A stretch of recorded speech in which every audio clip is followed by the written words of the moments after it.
Good evening అండి. నేను doctor Rambabu, orthopaedic surgeon. So ఇదివరకు మోకాళ్ళ నొప్పులు అనేవి మోర్ దెన్ 50 ఇయర్స్ అంటే 55 సంవత్సరాలు ఉన్నప్పుడే వస్తున్నాయి. కానీ ఈ రోజుల్లో ఈ మధ్యలో ఏమైందంటే 30-35, 40 ఇయర్స్ ఉన్న వాళ్ళకి కూడా మోకాళ్ళ నొప్పులు వస్తున్నాయి. రీజన్స్ ఏంటో చూద్దాం. Number 1, obesity.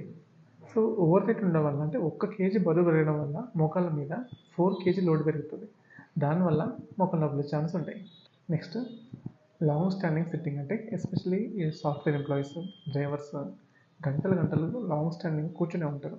దానివల్ల ఏమవుతుందంటే ఈ మోకాలికి ముందు వైపు ఉన్న మజిల్స్, అంటే క్వాడ్రిసెప్స్ మజిల్స్ వీక్ అయిపోయి వెనక వైపు ఉన్న హ్యామ్స్ట్రింగ్ మజిల్స్ టైట్ అయిపోతాయి. దానివల్ల ఇంబ్యాలెన్స్ వచ్చి మోకాళ్ళ మీద లోడ్ పడిపోయి మోకాళ్ళ నొప్పులు వస్తాయి. నెక్స్ట్ ఏంటంటే ఫిజికల్ ఇన్యాక్టివిటీ, అంటే కొంతమంది ఎక్సర్సైజ్ చేయరు, మినిమం వాకింగ్ కూడా చేయరు. దానివల్ల ఏమవుతుందంటే మనకి మజిల్స్, అంటే మోకాలు చుట్టూ ఉన్న మజిల్స్ ఒక షాక్ అబ్జర్వర్ లాగా పనిచేస్తాయి. సో ఈ మజిల్ వీక్ అయిపోయింది అనుకోండి, లోడ్ మొత్తం, ఆ వెయిట్ మొత్తం మోకాల మీద వచ్చి పడిపోయి మోకాళ్ళ నొప్పులు వస్తున్నాయి.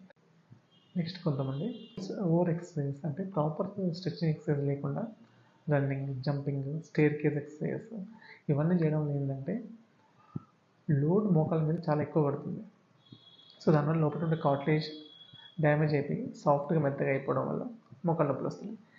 నెక్స్ట్, బ్యాలెన్స్ డైట్ తీసుకోవడం, అంటే ముఖ్యంగా ప్రోటీన్ లోపం ఉన్న ఫుడ్ తీసుకోవడం. మనకి ప్రోటీన్ అనేది ఈ మజిల్ రిపేర్కి, ఈ మోకాల్లో ఉన్న కార్టిలేజ్ రిపేర్కి అవసరం.